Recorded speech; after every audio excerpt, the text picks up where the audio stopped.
Bienvenue aux mystères éternels. Ce soir, sous la neige qui tombe et la lumière des bougies, un village tranquille cache un secret obsédant. Un chant de trop, une voix qui n'avait pas sa place. D'où venez-vous dans le monde? Versez-vous quelque chose de chaud et laissez le mystère commencer. Tout commença, comme toujours, par une musique qui aurait dû être douce. La neige de décembre est arrivée tôt, transformant chaque haie de St. Mary Mead en dentelle sucrée. Ce soir-là, l'air vibrait faiblement au son des chants de Noël, ces voix racées de la chorale de l'église faisant leur procession annuelle de chaumière en chaumière. Chaque villageois connaissait l'ordre, les visages, la lueur des lanternes, les pauses répétées. C'était un rituel aussi ancien que l'on puisse s'en souvenir. À 6h30 précises, ils se rassemblèrent devant le portail de Madame Price Ridley, claquant des pieds et accordant leur voix. Miss Marple, regardant à travers le rideau de dentelle de la fenêtre de son salon, songea à la fiabilité des notes harmonieuses de God Rest Ye Merry, le souffle blanc de la dévotion hivernale. Fiable, enfin, jusqu'à ce que la lumière change et qu'une ombre s'abatte étrangement sur le groupe. Il y avait quelqu'un de plus. Au début, ce n'était qu'une silhouette large d'épaules, emmitouflée dans un manteau sombre, debout à moitié derrière la femme du vicaire. À la fin du couplet, l'étranger leva une lanterne à bougie plus haut que les autres, si bien que la flamme éclaira un visage pâle, presque lumineux, sous le bord d'une casquette. Ce n'était pas un villageois, personne ne le sait. Pourtant, il ou elle chantait comme né sur l'air, sa voix portant une mélancolie inexplicable qui fit hésiter même Madame Price Ridley avant d'entamer le couplet suivant. Lorsque les chanteurs de Noël s'éloignèrent, remarqua Miss Marple, l'étranger resta immobile. La silhouette s'attarda près du mur de l'église, puis disparut vers la verdure, où la neige était épaisse et intacte. Au matin, la nouvelle se répandit dans le village comme des moineaux effrayés. « Un clochard, j'ose dire, » dit le colonel Melchett lorsqu'il s'arrêta au bureau de poste. « Ou alors c'est le cousin de quelqu'un qui vient lui rendre visite, » suggéra Madame Hartnell, même si elle ne semblait pas convaincue. « C'est la voix qui dérange les gens, » murmura l'épicière, « si claire comme quelqu'un qui chante sur une tombe. » Au sanglier bleu, les théories se multipliaient. Le barman jurait avoir vu la même silhouette une semaine auparavant, debout près de l'arrêt de bus au crépuscule. Le vieux monsieur Toms affirmait que c'était le neveu de l'organiste décédé, revenu chercher l'héritage, et Madame Price Ridley, tremblante comme une tasse de thé dans sa soucoupe, affirmait avoir reconnu l'écharpe, celle-là même qu'elle avait tricotée pour son frère défunt 20 ans auparavant. Miss Marple écoutait tout cela en commandant ses timbres et son sucre d'orge. Elle avait le don d'écouter sans en avoir l'air. Quand on lui parlait, on entendait souvent à nouveau ses propres mots, et on se sentait vaguement ridicule par la suite. Le deuxième soir, le silence régnait à St. Mary Mead. La chorale refusait de poursuivre sa tournée tant que l'affaire n'était pas expliquée. L'inspecteur Craddock descendit du poste, plus par souci de sécurité que par suspicion, et posa les questions habituelles sur les étrangers, les lanternes et les bêtises. C'est à ce moment-là que la découverte a eu lieu. Peu après 8 heures, l'un des plus jeunes garçons retourna chercher un recueil de chants égaré sous le porche de l'église. Dans la neige, près du porche, il trouva un verre de lanterne intact, le moignon encore chaud. Non loin de là, à moitié recouvert par les flocons, se trouvait autre chose, un simple gant de cuir noir, bien trop fin pour un ouvrier.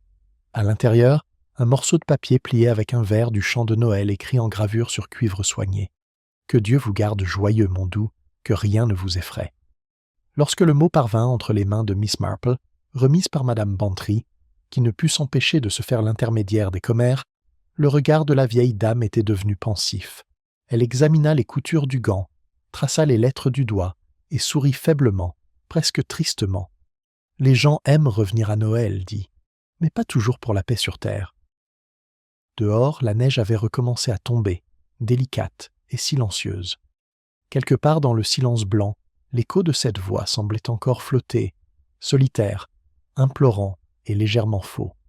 Ce matin-là, la neige étouffait tous les bruits, à l'exception des coups insistants à la porte de Miss Marple. C'était Madame Bantry, enveloppée dans une étole de fourrure plus décorative que chaude, les joues roses de froid et du frisson d'apprendre de nouvelles nouvelles. Elle entra sans attendre qu'on la lui demande, apportant avec elle une bouffée de froid et de ragoût. « Ma chère, tu as entendu parler, bien sûr, pour le gant, et maintenant, ils ont trouvé autre chose sous le porche. » Elle s'affala dans le fauteuil près du feu, étalant ses gants comme des trophées.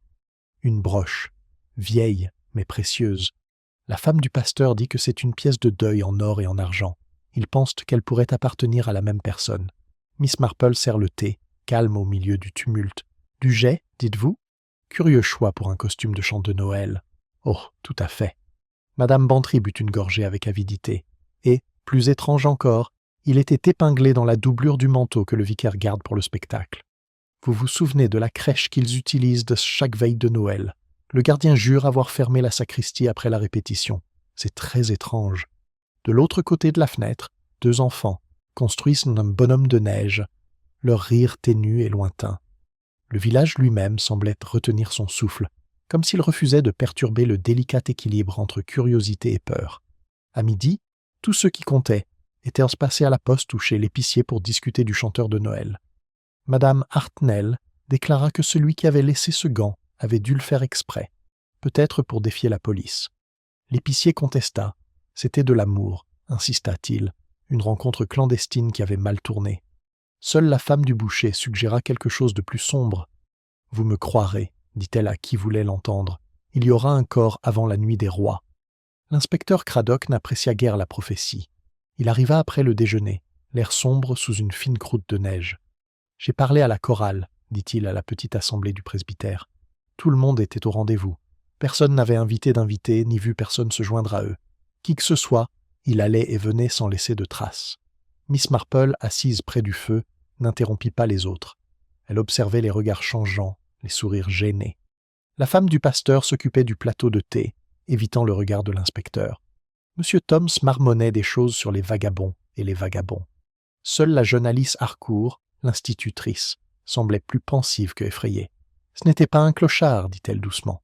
J'étais au bout du fil, et, eh bien, l'inconnu connaissait le descendant. Ce n'est pas un hasard. » Un court silence suivit. Puis Madame Price Ridley, hérissée, ajouta sèchement. « Et où vous teniez-vous exactement, mademoiselle Harcourt? Je ne vous voyais pas bien à cause de la lumière de la lampe. »« À côté de vous, madame, » répondit Alice d'un ton neutre. « Vous l'auriez peut-être remarqué si vous aviez regardé. » La pièce se rafraîchit, malgré le feu. C'était un de ces échanges que Miss Marple trouvait toujours plus révélateurs que les déclarations à la police. La respectabilité, pensa-t-elle, était comme la porcelaine fine plus craquelée qu'on ne le voyait au premier coup d'œil. Craddock ferma son carnet avec un soupir. Si ce gant ou cette broche appartient à quelqu'un ici, autant le dire maintenant. Nous découvrirons bien assez tôt d'où ils viennent. Personne ne parla. Miss Marple, observant, perçut une faible réaction. La main de la femme du pasteur serrant sa tasse de thé et un regard échangé avec Madame Bantry. Ce regard disparut en un instant, mais il persista dans son esprit comme l'écho de cette voix obsédante. Plus tard, à la fin de la réunion, elle rentre chez elle par les ruelles blanchies et à la chaux. Son pas était lent, posé, comme si elle comptait ses pensées. Arrivée au cimetière, elle s'arrêta, attirée par le portail où le gant avait été retrouvé. La neige était maintenant barrée par des empreintes de pas, mais une empreinte restait distincte, une marque de talon, étroite et pointue, pas une botte d'homme. Miss Marple se pencha légèrement, regardant à travers ses lunettes. Alors, murmura-t-elle, une démarche de femme après tout. De retour à son chalet, elle remit la bouilloire en marche et déplia son tricot. Le cliquetis rythmique des aiguilles était sa façon de penser. Chaque boucle, chaque torsion, apportait la légère satisfaction d'un ordre lentement rétabli. Pourtant, ce soir-là, la laine glissa plus d'une fois, et ses doigts trahirent son calme. Elle pensa à la broche, cachée sous un manteau destiné à une scène sacrée. Le deuil sous le masque de la foi. Il y avait, songea-t-elle, quelque chose de presque poétique là-dedans. Les apparences étaient si souvent à la fois sincères et trompeuses. Dehors, les cloches de l'église entamèrent leur carillon de la demi-heure, douce et ondulante à travers la neige. Un léger coup interrompit sa rêverie. Un coup hésitant plutôt que le coup franc audacieux de Madame Bantry. Lorsque Miss Marple ouvrit la porte, elle trouva la jeune Alice Harcourt debout, manteau déboutonné, le visage blême. « J'espère ne pas être indiscrète, dit-elle. J'ai pensé que je pourrais parler à quelqu'un de sensé. » Miss Marple s'écarta doucement. « Bien sûr, ma chère. Le feu est chaud et une conversation aide toujours à apaiser les inquiétudes. » Alice entra, les yeux rivés vers la fenêtre comme si elle avait peur d'être vue. « C'est à propos de cet inconnu, » murmura-t-elle. « Je crois savoir qui c'est, ou plutôt, qui il prétendait en être. » Miss Marple joignit silencieusement ses mains sur ses genoux. Le feu crépita, créant une petite étincelle qui s'éleva et s'éteignit avant qu'elle ne reprenne la parole. Alice était assise, immobile, ses mains gantées se tordant sur ses genoux. La lumière du feu la rajeunissait, presque enfantine, même si son regard exprimait cette étrange défiance propre aux villageois de l'extérieur, le genre de femme qui savait qu'on parlait d'elle-même quand personne ne prononçait son nom. « Je n'aurais pas dû venir, commença-t-elle doucement, mais quand j'ai revu la police au presbytère ce soir, je me suis dit que j'aurais peut-être dû. Ce n'est pas que je sache quelque chose de précis, c'est juste que quelque chose clochait. » Miss Marple hocha doucement la tête, un léger geste encourageant sans insister. « En quoi est-ce mal, ma chère ?» Alice hésita, jetant un coup d'œil vers la fenêtre au rideau, comme si la nuit elle-même l'écoutait. Ce n'était pas seulement le chant, c'était la façon dont l'étranger nous regardait. Non, pas nous. Passant devant nous, comme s'il attendait quelqu'un qui n'était pas là. L'expression de la vieille dame changea à peine, mais ses doigts s'immobilisèrent sur le bord de sa tasse. Attendant, elle répéta doucement, comme pour tester la forme du mot. Alice prit une inspiration. « Quand nous eûmes fini de chanter devant chez Madame Priest Ridley, je vis la silhouette se diriger vers le chemin du cimetière. Je crus qu'elle partait, mais juste avant de disparaître dans l'obscurité, elle se retourna et, l'espace d'un instant, j'aurais juré avoir reconnu son visage. »« Tu aurais pu le jurer ?» répéta gentiment Miss Marple, avec un léger sourire ironique dans la voix. « Mais tu ne l'as pas juré ? Je ne suis pas sûre. Il ressemblait à quelqu'un dont j'avais pensé autrefois. Non, c'est impossible. Il est mort. Il est mort l'hiver dernier. Il est tuberculeux. Je suis allé à l'enterrement. » Les yeux de Miss Marple s'illuminèrent légèrement derrière ses lunettes. « Il est arrivé que des gens meurent de manière assez ambiguë, ma chère. Le village assiste parfois à des funérailles injustifiées, même s'il ne s'en aperçoit que plus tard. » Cette remarque a déstabilisé Alice. « Tu veux dire ?» ?»« Je ne veux rien dire du tout. Simplement une observation. » La voix de Miss Marple était calme, presque celle d'une grand-mère. « Dites-moi, ce jeune homme, comment s'appelait-il ?»« Gérald, murmura-t-elle. « Gerald Lake. Il travaillait comme bedeau avant de tomber malade. Gentil, calme, plutôt timide. Il aimait la musique. Et avait-il de la famille à proximité ? Une sœur, je crois. Elle est partie pour Londres après les funérailles. » Le nom pesait comme un léger poids entre eux. Miss Marple le laissa reposer, le retournant en silence tandis que l'horloge tirait dans le couloir.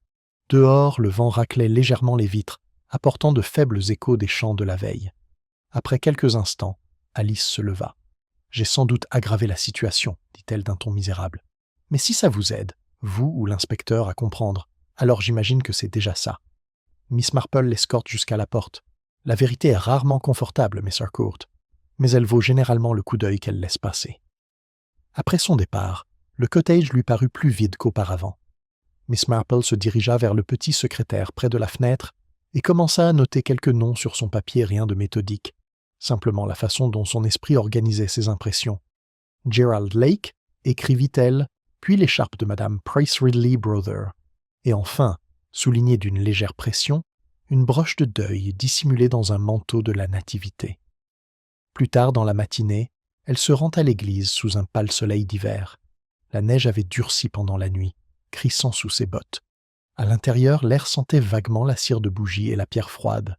L'inspecteur Craddock était de nouveau là, penché sur la table de la sacristie, le gant et la broche disposés devant lui comme des reliques. « Ah, Miss Marple, dit-il en se redressant, j'aurais dû me douter que vous finirez par réapparaître. Vous êtes au courant, sans doute ? Nous avons renvoyé les 2 documents au commissariat.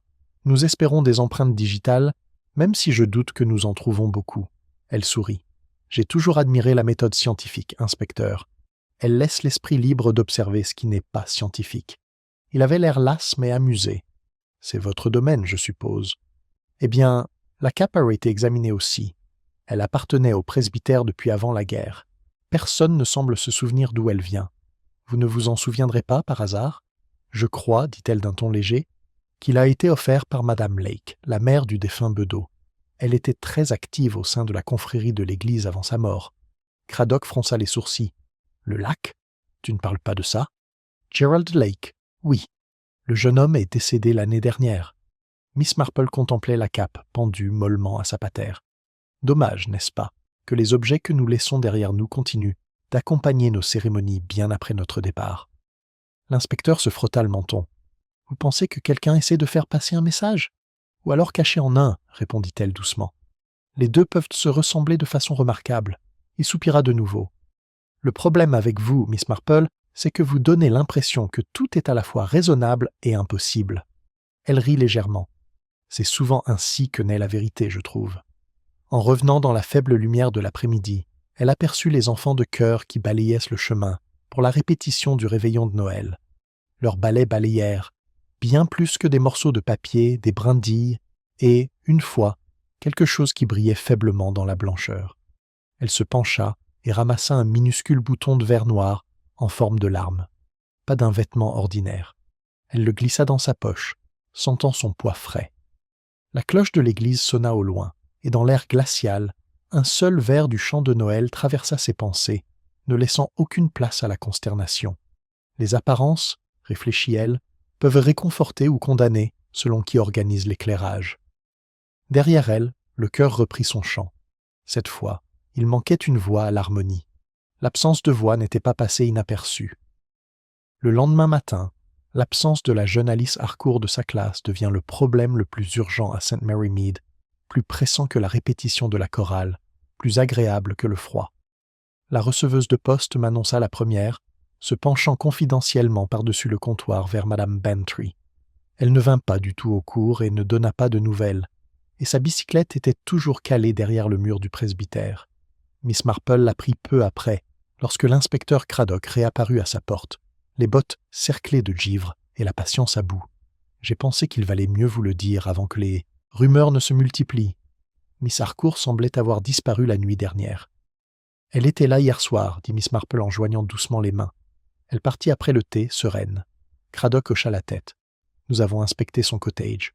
Porte verrouillée de l'extérieur, aucun signe de lutte. Lit vide. La propriétaire dit avoir entendu quelqu'un passer devant sa chambre, peu après 11 heures, mais cela pourrait être n'importe qui. Il y avait des traces de pas fraîches près du portail, petites et pointues. Le regard de Miss Marple s'adoucit d'inquiétude. La même qu'à Lychgate, peut-être. C'est possible. On le saura quand le gendarme les comparera. Mais à mon avis, elle s'est enfuie, effrayée. À en juger par sa façon de parler au presbytère, elle en savait plus qu'elle ne voulait le dire. La vieille dame le regarda avec douceur. La peur et la culpabilité, inspecteur, se ressemblent souvent de loin. Craddock sourit tristement. « Alors, peut-être pourriez-vous me dire lequel vous pensez être ?»« Je ne préciserai pas, » murmura Miss Marple. « Mais les gens disparaissent rarement sans laisser une trace de leur intention. Même les plus effrayés laissent une trace, parfois émotionnelle plutôt que physique. » Son regard se porta vers le cimetière, où le clocher projetait une ombre fine sur la neige. Les villageois, elle le savait, en tireraient déjà leurs propres conclusions. Il ne faudra pas longtemps avant que les soupçons ne trouvent une cible. En effet, dans l'après-midi, c'était le cas. Madame Price Ridley fut la première à le déclarer publiquement. « C'était bien cette fille depuis le début », annonça-t-elle devant un public captivé au Blue Boar. Trop directe, toujours en train de chanter alors qu'elle pensait que personne ne l'entendait. À mon avis, elle connaissait l'inconnu, et ce gant était le sien.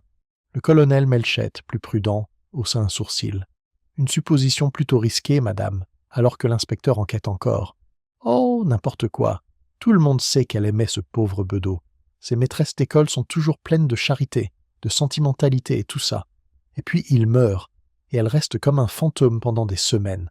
Croyez-moi, c'est elle qui est à l'origine de cette visite. » La salle vibrait d'approbation. Les gens respectables, songea plus tard Miss Marple, pouvaient tisser la malice avec autant d'adresse que de la dentelle. Aucune preuve n'était requise, juste une absence opportune et une imagination coupable. Au crépuscule, elle retourna à l'église, soi-disant pour déposer des fleurs sur l'autel, mais surtout pour réfléchir. La nef était vide, à l'exception du gardien, le vieux monsieur Copley, qui polissait les chandeliers de cuivre avec une dévotion tremblante. Lorsqu'elle lui demanda gentiment où était la cape, il fit un signe de tête vers la sacristie. « Toujours accrochée là, mademoiselle. Personne n'ose plus la toucher. On dit qu'elle est maudite. » « Ces maudites choses, dit Miss Marple, sont généralement simplement sales. » Elle entra dans la sacristie et regarda à nouveau la cape.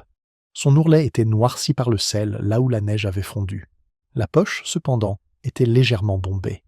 Elle y plongea la main et en sortit un mouchoir plié brodé des initiales AH. M. Copley Alta. Ce n'était pas là avant. Tout à fait, dit Miss Marple d'un ton serein. Les choses arrivent rarement sans aide, n'est-ce pas? Elle le remit soigneusement en place, pensant que ses initiales confirmèrent commodément les nouveaux soupçons du village. Quelqu'un, elle en était certaine, voulait que la culpabilité de mademoiselle Harcourt paraît inévitable. Lorsque Cradock arriva peu après, appelé par une madame Bantry essoufflée, il trouva mademoiselle Marple toujours dans la sacristie, inspectant le loquet en laiton de la fenêtre. Si elle avait caché le mouchoir, comme on sait, c'était une erreur d'une rare stupidité. Miss Marple répéta doucement. « Pourtant, inspecteur, il ne faut pas oublier que la bêtise n'est pas réservée aux coupables. » Il fronça les sourcils. « Tu crois qu'il a été placé là pour l'incriminer ?»« Je pense, dit-elle, que le village trouve du réconfort dans une histoire bien ficelée. Et quelqu'un d'intelligent l'a fournie. » Cradock soupira en repoussant la neige de sa manche. « On fouillera les chemins environnants dès l'aube. Si elle est encore dans les parages, on la retrouvera. Mais je ne peux pas promettre dans quel état elle sera. » L'expression de Miss Marple devint pensive. Nous devons espérer la clémence humaine ou autre. En attendant, il serait peut-être judicieux de se demander à qui profite le plus son absence. Une fois l'inspecteur parti, elle s'attarda sur le porche de l'église, le souffle embrumé par le froid. De l'autre côté de la fenêtre verte, une faible lumière vacillait dans le salon de Madame Price Ridley, où l'on servait encore des ragots avec le thé. Derrière cette fenêtre, Miss Marple imagina le sourire poli de satisfaction de celui qui avait prédit le malheur et qui s'était avéré juste. De telles personnes remarquent rarement qu'elles contribuent à son avènement. Un vent lointain soufflait dans les ifs, murmurant faiblement comme une voix à moitié oubliée. Miss Marple resserra son châle, les yeux plissés par la neige au-delà du portail. Là, à moitié enterrée, gisait une autre lanterne, le verre fêlé cette fois, la bougie éteinte. Une jumelle de la première. La flamme, pensant elle, s'était éteinte trop tôt. La lanterne brisée brillait faiblement, là où le givre en prenait les bords. Miss Marple se pencha, époussetant la neige, jusqu'à ce que ses doigts touchent le cadre métallique froid.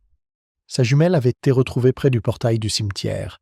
Celle-ci gisait plus près de la haie du presbytère, comme tombée à la hâte. Elle remarqua une légère trace de graisse sur le manche, peut-être, ou quelque chose de plus sombre. Un mouvement derrière elle la fit se retourner.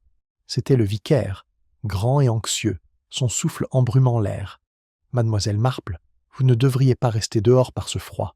Tout le monde dit des choses horribles. Je suis allé voir Madame Harcourt, la logeuse hors d'elle. »« J'en suis sûre, dit Miss Marple à voix basse, examinant la lanterne de ses doigts délicats. On déteste l'incertitude. Elle crée un espace si propice à l'invention. » Le vicaire semblait impuissant. « Vous ne croyez donc pas Alice coupable ? » ?»« Je crois, répondit-elle en se redressant avec effort, que la culpabilité à St. Mary Mead est une question de perspective. L'innocent et le pécheur se ressemblent souvent beaucoup, jusqu'à ce que quelqu'un les distingue. Il jeta un coup d'œil vers le cimetière, frissonnant. Certains pensent que l'étranger était en bonne santé, mais qu'il n'était pas de ce monde. Le regard de Miss Marple s'adoucit. « Oui, monsieur Clément, les fantômes sont toujours pratiques quand on préfère ne pas trop regarder les vivants. » Ils marchèrent ensemble vers la route, leurs empreintes traînant derrière eux comme des pensées incertaines. Du sanglier bleu s'échappait un rire faible, rongé par la nervosité. Le village avait toujours su dissimuler son malaise par la sociabilité. De retour chez elle, la lanterne toujours à la main, Miss Marple la posa sur son bureau. À l'intérieur, la cire avait fondu de manière inégale. Un fragment de mèche était resté brûlé court, puis s'était éteint comme par un coup de vent. À côté, quelque chose avait été enfoncé dans la cire ramollie, sur le bord déchiré d'un billet. Elle le détacha avec une aiguille à tricoter et le présenta à la lumière de la lampe. Retour de Paddington à Market Basing le 18 décembre. Quelqu'un était donc arrivé de Londres, et assez récemment. Son regard se porta sur le gant qui reposait maintenant dans son emballage sur la cheminée, la broche dessous. Le vers du chant de Noël résonnait faiblement dans sa tête, rien de déconcertant. C'était le genre de phrase qui semblait réconfortante jusqu'à ce qu'on perçoive son discret avertissement. Le lendemain matin, la confusion redoubla. L'inspecteur Cradock apparut, le visage couvert de neige. « Nous avons retrouvé son vélo, dit-il sèchement. À 3 kilomètres de là, sur la route de Market Basing, près de l'ancien péage. Aucun signe de mademoiselle Harcourt. Abandonné ou caché ? Demanda Miss Marple. Abandonné, je dirais. Roue propre, sans problème. Juste laissé là. Elle lui sert du thé, attendant qu'il se soit un peu réchauffé avant de continuer. Vous me pardonnerez, inspecteur, mais si elle avait voulu fuir, elle aurait peut-être pris le train au lieu de marcher. Cradock cligna des yeux. Tu veux dire qu'elle serait allée directement au poste? En effet, à moins, bien sûr, qu'elle ne rencontre quelqu'un qui lui propose un itinéraire plus court. Il fronça les sourcils en se frottant le menton. Au fait, nous avons eu des nouvelles de Market Bessing. Un homme correspondant à la description de l'étranger y a été vu il y a 2 nuits, demandant un logement. Il n'a jamais donné son nom. L'expression de Miss Marple ne changea pas, mais son tricot ralentit légèrement. Et cet homme avait-il quelque chose de remarquable? Sauf qu'il portait une petite valise et qu'il payait avec de vieux billets, pas de nouveaux. Étrange détail, mais l'aubergiste s'en souvenait. Cela suggère que quelqu'un se fait passer pour pauvre, murmura Miss Marple. Un curieux déguisement. Quand on cherche à se cacher, on se déguise souvent en ce qu'on déteste le plus. L'inspecteur lui lança un regard en coin. Vous avez le don de tout faire paraître philosophique, Miss Marple. La vie est terriblement philosophique quand on vieillit, dit-elle d'un ton léger. Elle s'obstine à s'expliquer par des schémas. Après son départ, elle resta assise un long moment près de la fenêtre, à regarder la neige fondre lentement le long du mur du jardin. Son regard se porta sur la lanterne contre le billet, désormais soigneusement épinglé à côté de ses notes. Londres, deuil, musique, déguisement. Elle retournait ces mots dans sa tête comme elle arrangerait des fils sur un métier à tisser. Le crépuscule approchait lorsqu'une autre visiteuse, Madame Price Ridley, arriva, troublée et rouge. « Il fallait absolument que je parle à quelqu'un de sensé, Miss Marple. On me calomnie injustement. L'inspecteur m'a interrogé ce matin comme si j'avais caché la fille moi-même. »« Mon Dieu, dit Miss Marple d'un ton doux. Quel terrible malentendu. Je lui ai dit précisément où j'étais, à la maison en train de décorer le sapin. Demande à ma femme de chambre, elle te le confirmera. Même si elle a été plutôt bizarre ces derniers temps, à bien y penser. Je l'ai entendue pleurer hier soir. Je suppose qu'elle a bavardé sur moi. » Miss Marple inclina la tête avec sympathie. Les domestiques ressentent les choses plus intensément qu'on ne l'imagine. Ils voient aussi plus. Madame Price Ridley renifla, sceptique. Si quelqu'un est à blâmer, c'est bien cette chorale.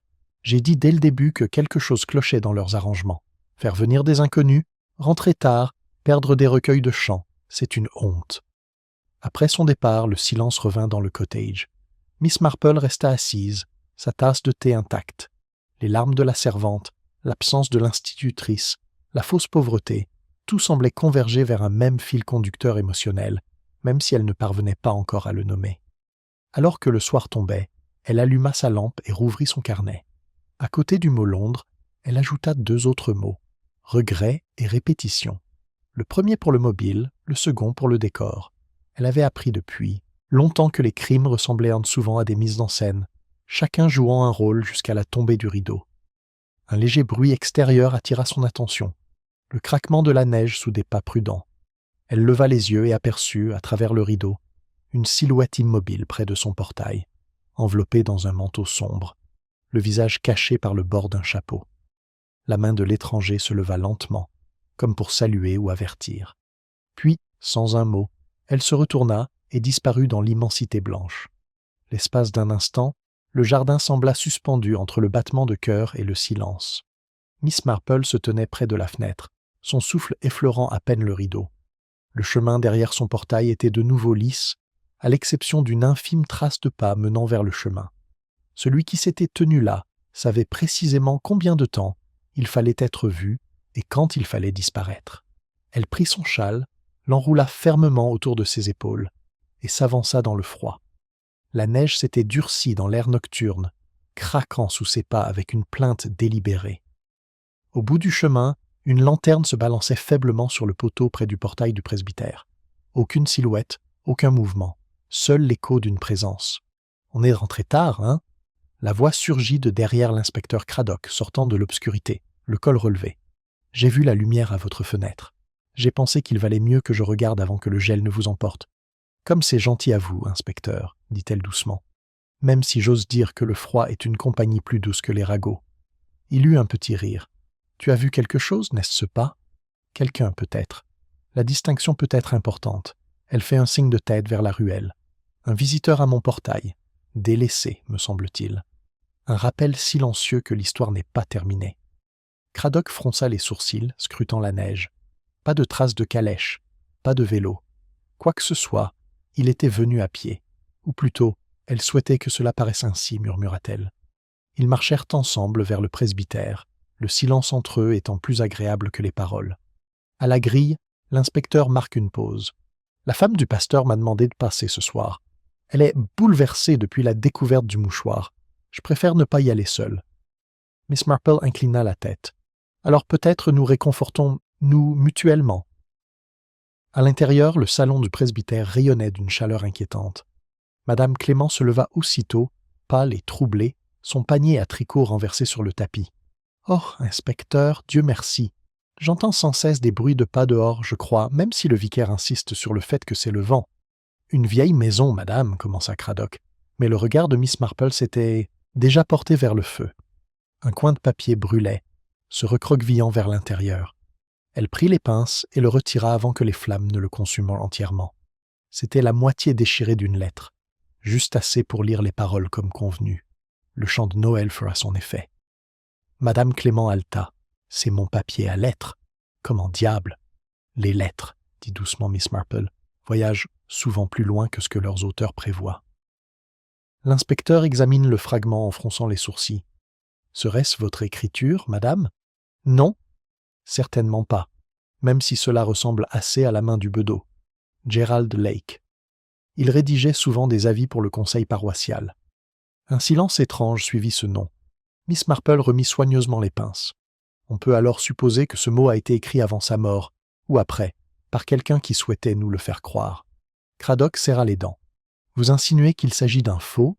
Je suggère, dit-elle doucement, que les morts peuvent être très utiles aux vivants lorsqu'ils sont personnifiés au bon moment. » Il retourna la demi-lettre et la relut. Si le chant de Noël devait remplir sa fonction, peut-être que le chant lui-même en faisait partie. Un signal, peut-être ? Les yeux de Madame Clément s'écarquillèrent. Un signal pour qui ? Le ton de Miss Marple était presque bienveillant.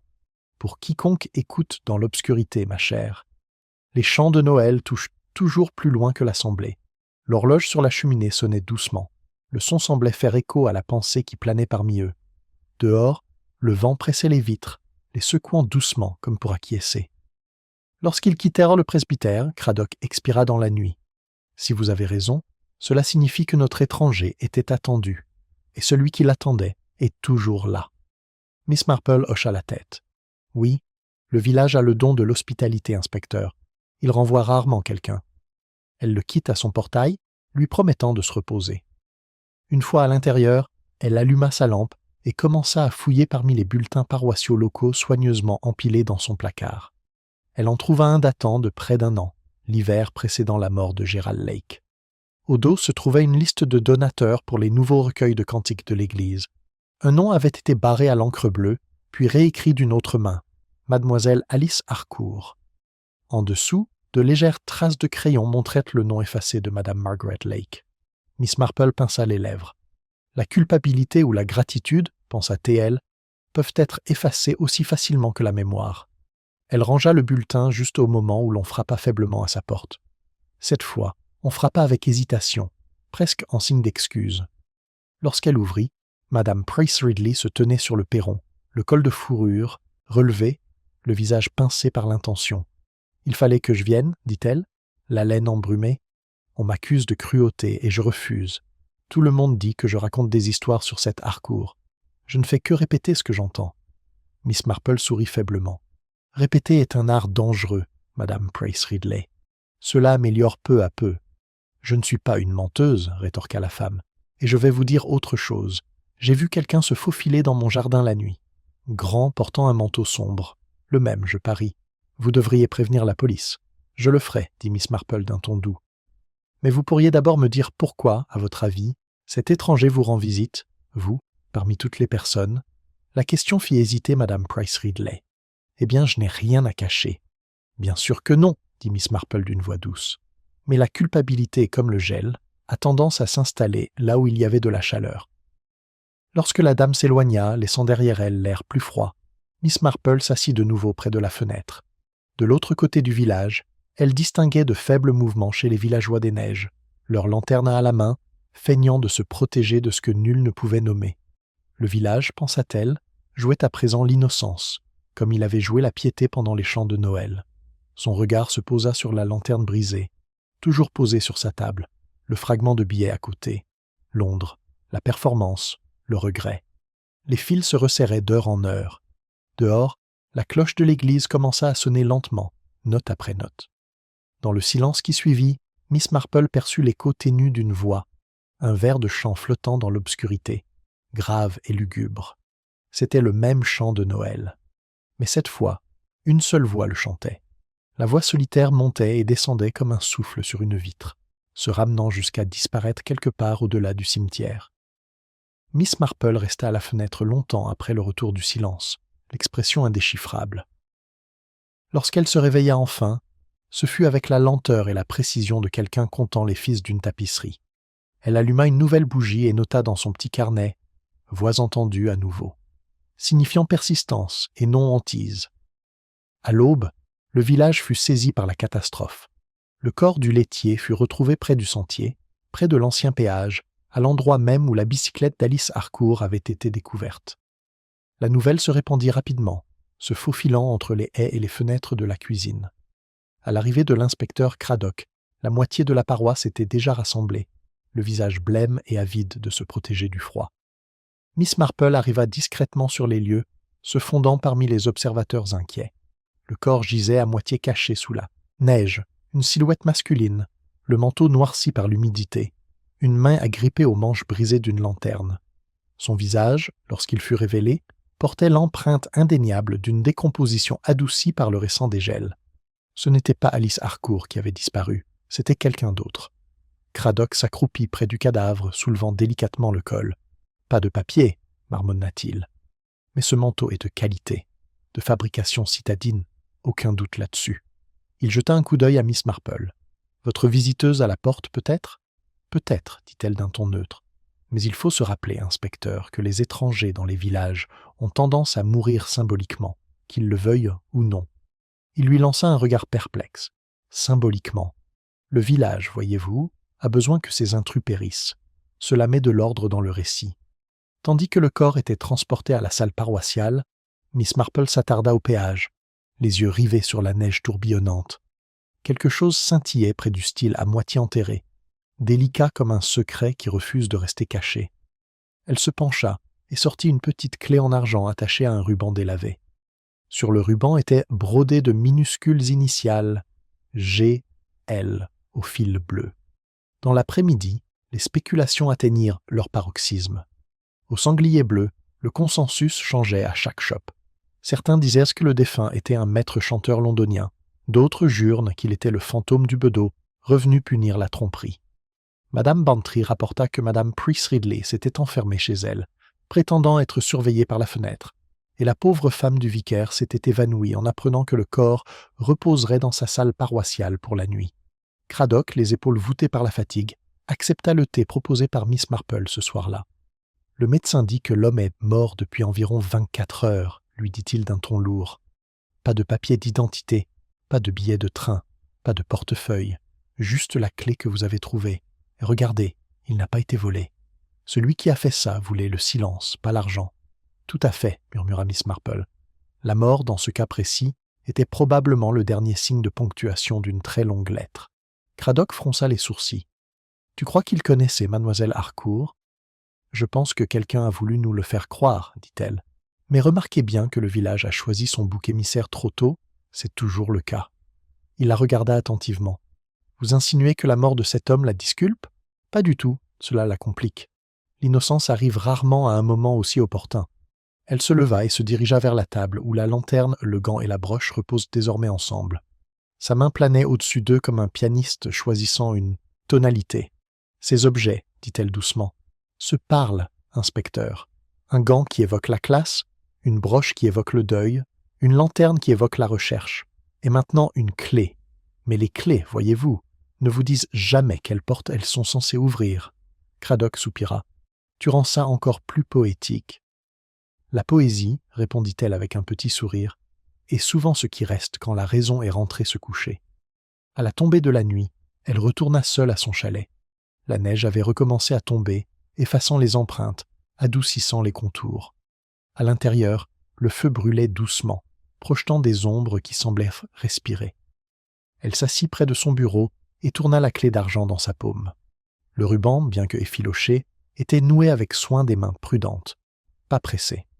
Les initiales de Gerald Lake. Mais la couture était féminine.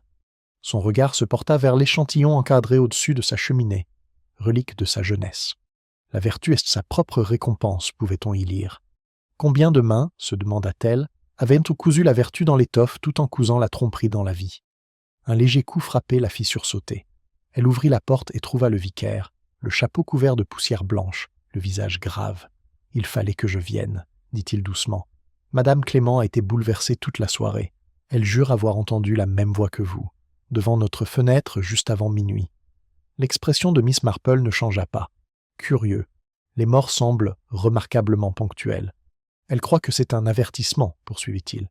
À propos de sa participation à la crèche il y a des années, quelque chose qu'elle a avoué ou non. Je lui ai dit de ne pas en parler, mais bon, tu sais comment sont les femmes. Je le sais, dit doucement Miss Marple. Ils se souviennent trop bien et s'expliquent trop tard.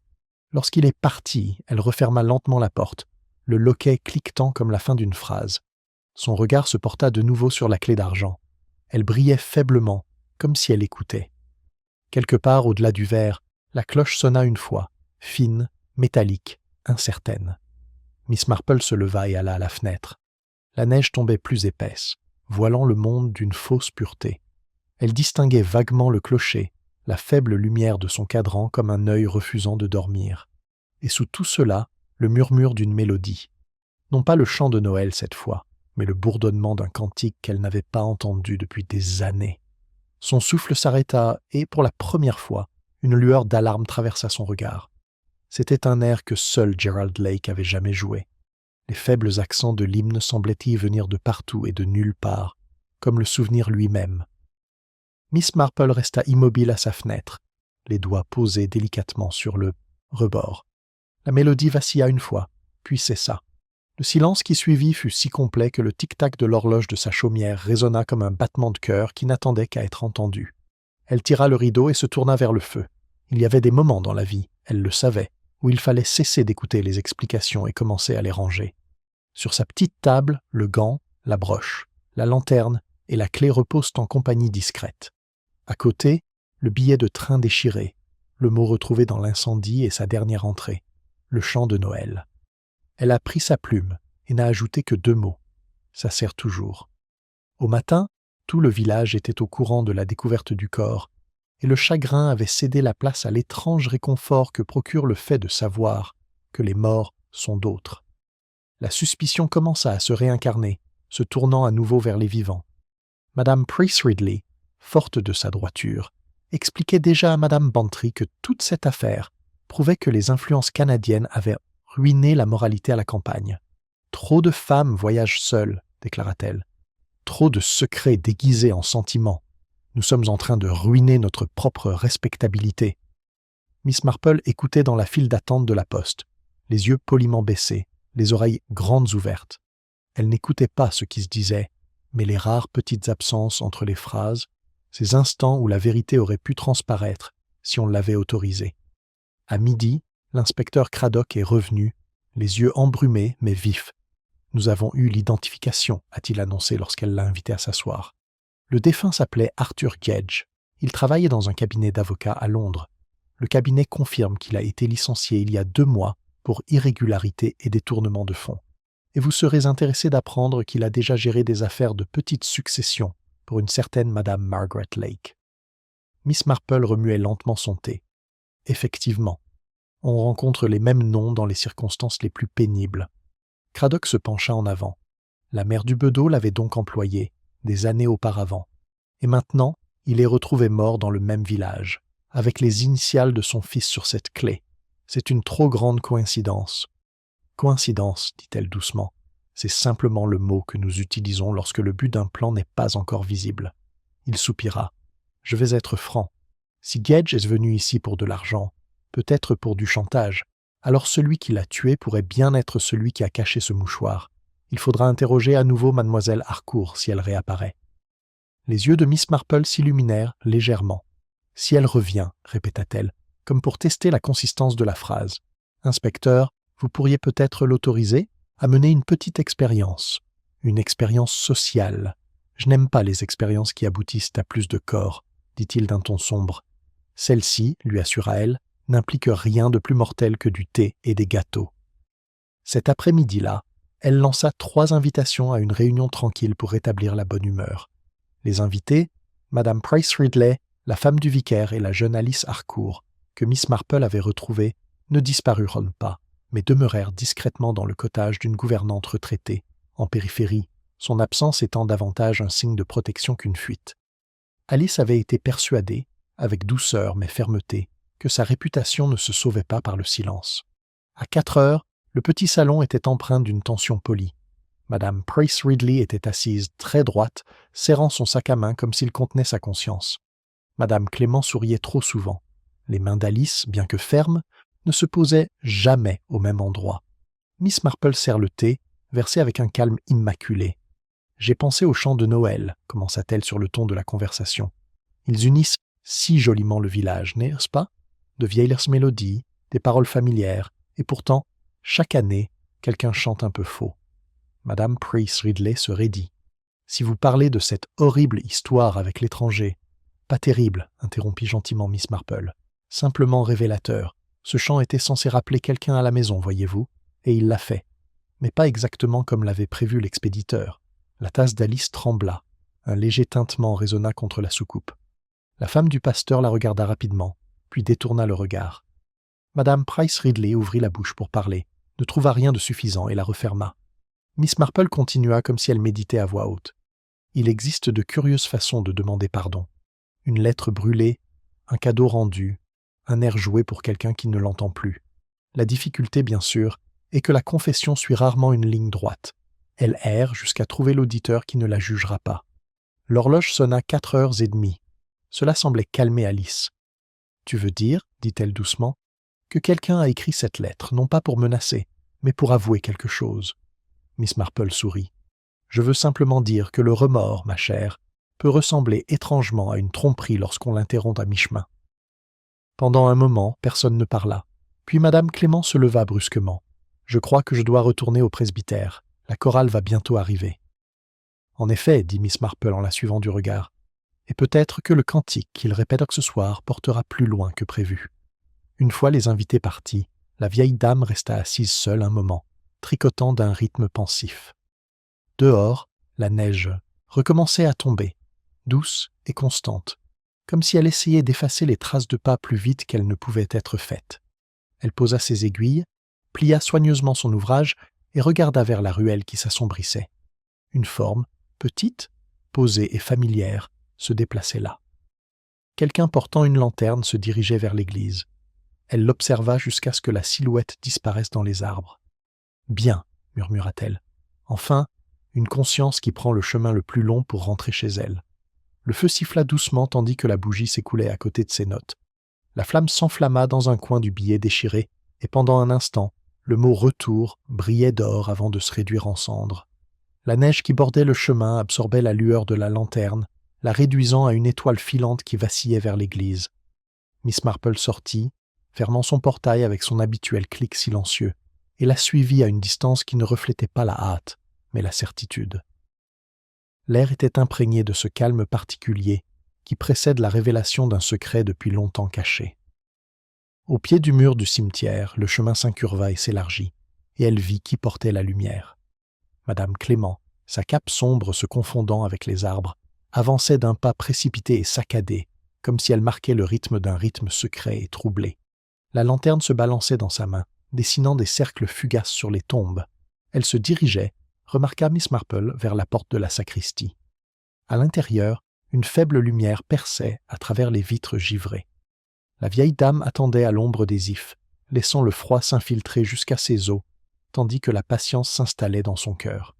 Au bout de quelques minutes, une autre silhouette rejoignit Madame Clementa, un homme plus petit, vêtu d'un lourd manteau qui se baissa.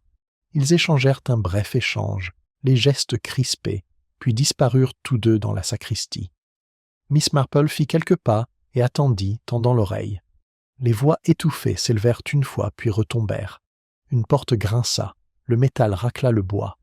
Puis le silence régna. Seul le cordon de la sonnette oscillait faiblement sous l'effet d'un courant d'air, comme le pouls d'une pensée inquiète. Quand enfin le couple émergea, la lanterne est éteinte. L'homme marcha rapidement vers la route. Madame Clément le suivit, plus lentement, la main pressée contre sa poitrine comme pour empêcher quelque chose d'échapper à la culpabilité, peut-être, ou à la vérité. Miss Marple se détourna sans être vue et rentra chez elle, son esprit rassemblant silencieusement des fragments. Le lendemain matin, l'inspecteur Craddock arrive tôt, convoqué par le mot urgent du vicaire. Il trouva Miss Marple déjà dans le cimetière, discutant gentiment avec Madame Clément, pâle et sans sommeil. « C'est vraiment affreux, » dit la pauvre femme. « Je voulais juste arranger les choses, je ne voulais pas faire de mal. » Le ton de Miss Marple était compatissant mais ferme. « Remettre les choses en ordre, ma chère, revient rarement à les défaire. » Craddock les rejoignit, perplexe. « De quoi s'agit-il » J'avais un message à transmettre immédiatement. Madame Clément hésita, puis sortit une petite enveloppe de son manchon. « J'ai trouvé ça dans le placard de la sacristie, » dit-elle d'une voix faible. Elle m'était adressée. De la main de Gerald Lake, du moins semblait-il. J'ai cru que c'était ses adieux à sa mort, mais maintenant, je n'en suis plus sûr. Craddock prit la lettre avec précaution. L'encre était délavée, mais lisible. La vérité viendra avec le chant de Noël. Tu sauras alors ce qui t'a été caché. Pardonne-lui. L'inspecteur fronça les sourcils. Pardonner à qui? Le regard de Madame Clément se tourna vers l'église. Je crois, murmura-t-elle, que c'était pour que je me pardonne. Miss Marple la regarda avec une compréhension silencieuse. Et pourtant, quelqu'un voulait vous faire croire le contraire. Ils entrèrent dans la sacristie. L'air était lourd de cire de bougies et de pierres froides. Le regard de Miss Marple se porta sur la table où la lanterne avait reposé la veille. Une fine couche de neige recouvrait maintenant la table. Chose étrange, à moins que la porte n'ait été ouverte récemment. Elle se pencha et effleura la surface d'une main gantée.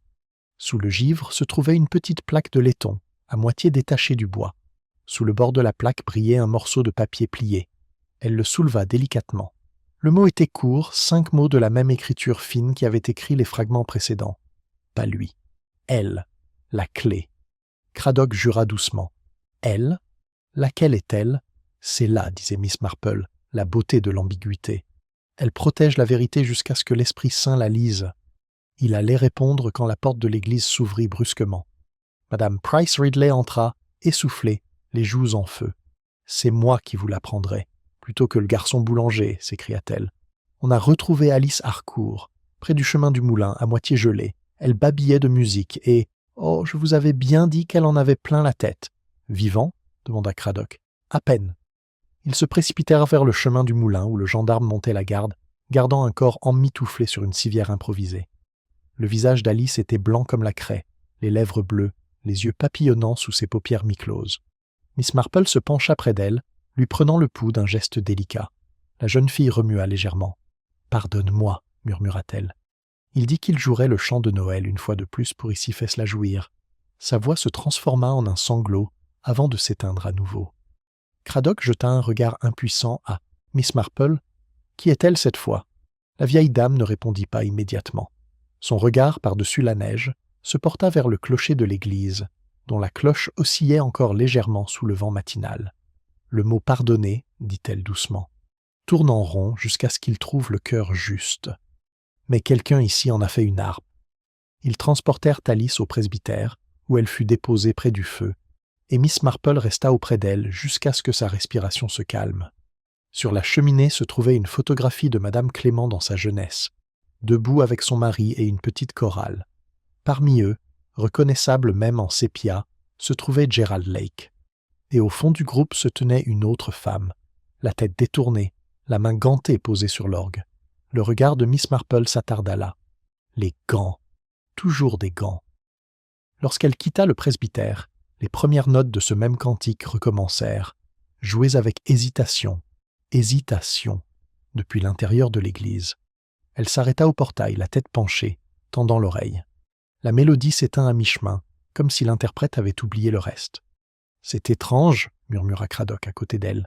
« Personne n'est autorisé à s'approcher de l'orgue depuis la mort du bedeau. » Les yeux de Miss Marple se plissèrent. Puis quelqu'un, inspecteur, vient de nous rappeler que les morts ne quittent jamais vraiment la scène. L'hymne se terminait sur une note discordante qui persistait dans l'air, tremblante comme une confession à moitié dite.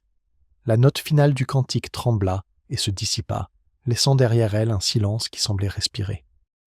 Miss Marple se tenait près de la grille du presbytère. les yeux fixés sur la porte de l'église où la faible lumière des lampadaires vacillait sur le givre. Ce n'était pas le silence de la sainteté, pensa-t-elle, mais celui de l'attente, comme dans une pièce de théâtre entre deux actes, le public suspendu, sachant que quelque chose de décisif allait entrer en scène. L'inspecteur Craddock s'avança à grands pas, faisant signe aux policiers. « Personne ne doit entrer », murmura-t-il à voix basse. L'endroit était fermé à clé ce matin. « Les fidèles, » murmure Miss Marple, « trouvent souvent leur propre clé. » À l'intérieur, l'église était sombre et froide, le silence oppressé par l'odeur des vieux recueils de cantiques et de la paraffine. L'orgue se dressait au fond, ses tuyaux captant le faible reflet de la lanterne. Une ombre s'avança près de sa silhouette voûtée, vêtue d'un châle. Lorsque Craddock l'appela, la femme se retourna, surprise. C'était Madame Clément. « Je l'ai entendu, dit-elle en tremblant. L'hymne. J'ai pensé que c'était peut-être lui qui avait une signification. »« C'est vrai, dit doucement Miss Marple en s'avançant. Cela signifie que quelqu'un demande à être compris. » L'inspecteur commença à l'interroger, mais l'attention de Miss Marple était ailleurs. Sur le pupitre se trouvait une page de partition ouverte, les notes annotées d'une écriture différente délicate, féminine, avec de petites étoiles dessinées à côté de certaines mesures. En marge, à moitié effacée, figuraient les mots chantés là pour elle. Les doigts de Miss Marple effleurèrent l'encre. « Curieuse de voir comment les morts peuvent encore nous écrire, » dit-elle, non sans gentillesse, même si parfois seuls les coupables empruntent leurs plumes. Craddock soupira d'impatience. « Tu crois que quelqu'un a aussi falsifié ça ?»« La contrefaçon, répondit-elle, n'est qu'une imitation intentionnelle. Dans ce village, l'imitation est une forme de protection. » Avant qu'il puisse répondre, la porte latérale s'ouvrit en grinçant et une rafale de neige s'engouffra. Madame Price Ridley apparut, le visage blanc comme son col de fourrure, suivi de près par le vicaire. « Je vous avais prévenu, s'écria-t-elle. Il se trame quelque chose de maléfique ici. Regardez la lampe brûler toute seule. » Craddock se retourna brusquement. « On vous a dit de rester à l'intérieur, madame. » Mais Miss Marple s'approcha de l'orgue, l'air pensif. « Ce n'est pas de la méchanceté, dit-elle, seulement de la conscience rendue visible. » Elle tendit la main vers la lanterne posée près du tabouret. C'était la même qu'elle avait trouvée près de son portail quelques jours auparavant. À l'intérieur, le moignon de la bougie avait été remplacé. Une légère fumée montait. Elle le tendit vers le vicaire. Il aurait été allumé récemment. « Puis-je vous demander, révérend, qui garde la clé de la sacristie ?» Il hésitait. « Seulement moi, et Madame Clément, bien sûr. Parfois la concierge. Et Miss Harcourt, peut-être ?» demanda Miss Marple d'un ton doux. « Elle a bien aidé à la répétition de la chorale l'année dernière. » Le vicaire hésita. « Oui, mais elle a rendu sa clé depuis longtemps. »« Vraiment ?» demanda doucement Miss Marple. « Quel ordre de sa part ? On peut cependant se demander pourquoi sa jumelle, celle du pauvre Gerald Lake, s'est retrouvée dans la poche d'un inconnu. » Madame Clément émit un léger son, presque un sanglot. « Je ne voulais tromper personne, » murmura-t-elle. « Gerald était comme un fils pour moi après la mort de notre propre enfant. Quand il était malade, je lui avais promis de veiller sur ses affaires. J'avais gardé ses clés, sa musique, et même la broche que sa mère lui avait léguée. Quand Arthur Gedge est venu me poser des questions sur la succession, j'ai pensé qu'il était inoffensif de le lui montrer. Le regard de Miss Marple était bienveillant, même si l'intelligence qui se cachait était perçante. Et quand il revint plus tard, se faisant passer pour le messager de Gérald, Madame Clément parut bouleversée. Il raconta que Gérald lui avait écrit avant sa mort pour lui dire que de l'argent était caché dans l'église et destiné à une œuvre caritative. Il disait avoir besoin de la clé pour le trouver avant tout le monde. Je le crus. Il avait l'écriture de Gérald, son ton même. Le chantage par le sentiment, dit doucement Miss Marple. C'est très moderne. La mâchoire de Craddock se serra. Alors, elle lui a donné la clé ? Pendant un moment, admit Madame Clément. Je voulais seulement le récupérer. Quand il a disparu, j'ai pensé qu'il l'avait peut-être pris pour de bon. J'ai prié pour que ce soit fini. Puis les chants ont repris. L'inspecteur s'est frotté les tempes. « Et tu n'as pas pensé à me dire tout ça ? J'avais honte, dit-elle simplement. » Miss Marple s'avança vers les bancs, la voix basse, posée. La honte est un astucieux silence, mais elle laisse des traces. Quand la culpabilité traverse trop longtemps les cœurs, elle commence à résonner. Un léger bruit de mouvement parvint de quelque part au-delà de l'allée. Craddock se retourna brusquement, faisant signe à son agent. Ils trouvèrent la porte latérale entr'ouverte et une fine traînée de neige fondante menant vers le porche. Une lueur métallique attira l'attention de Miss Marple près du seuil d'une paire de lunettes, la monture tordue, un verre fissuré. Elle les souleva avec précaution.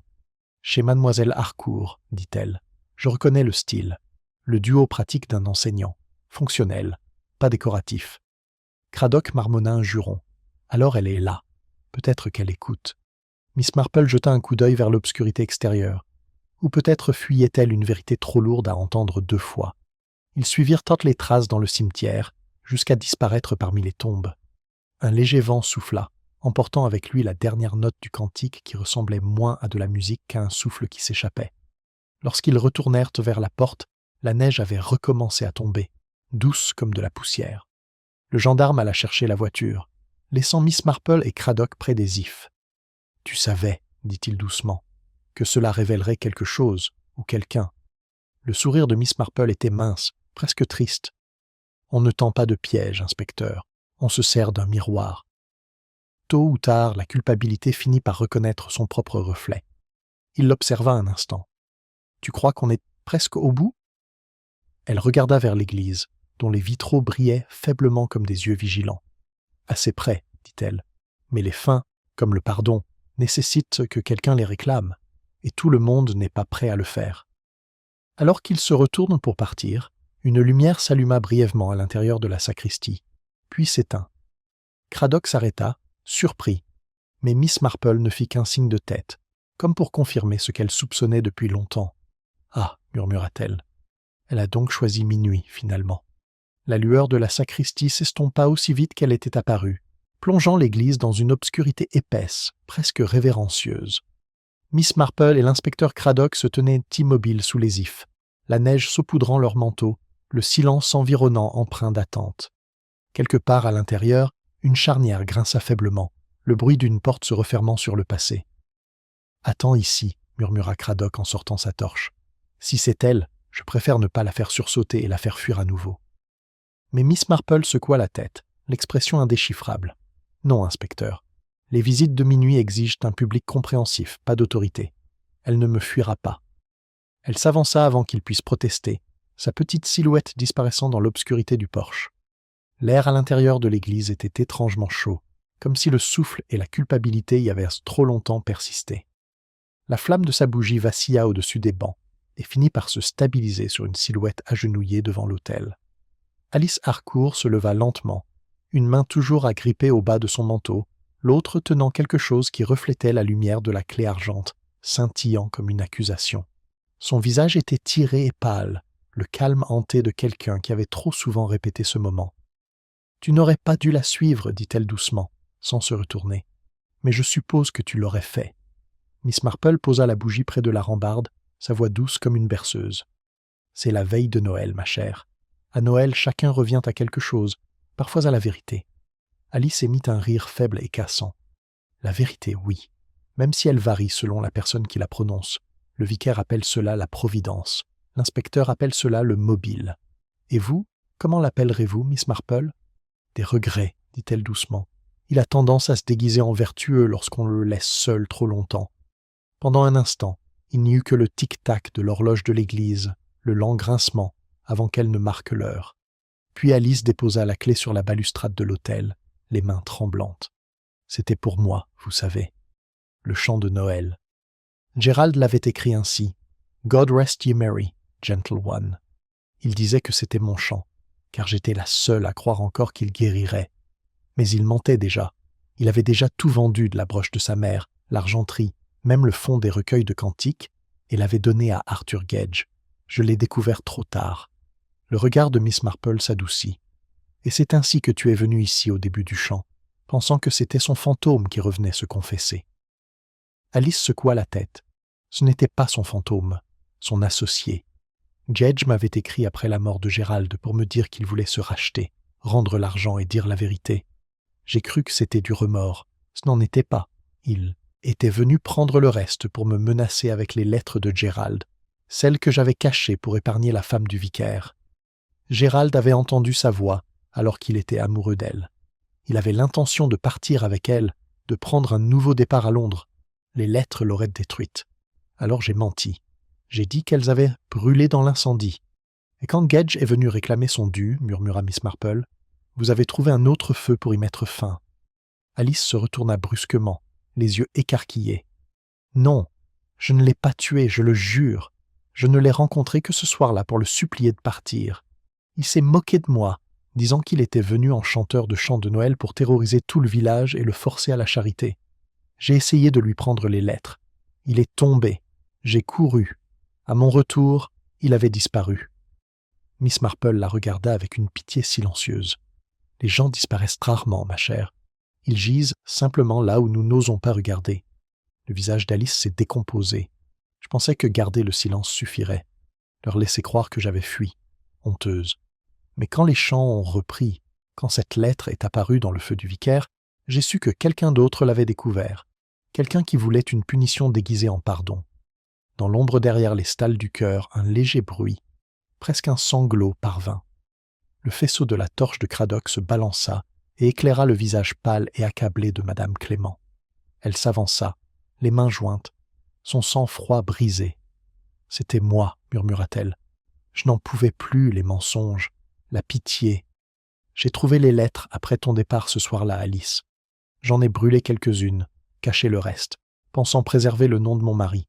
Quand Gedge est venu me demander de l'aide, je lui ai laissé croire que je l'aiderais. Mais il voulait plus que ça. Pardon, je voulais des preuves. J'ai refusé. Il m'a frappé et sa voix s'est brisée. Il est tombé sur la marche de pierre. Je pensais qu'il était seulement sonné. À mon retour, il est mort. » Cradock baissa lentement sa torche.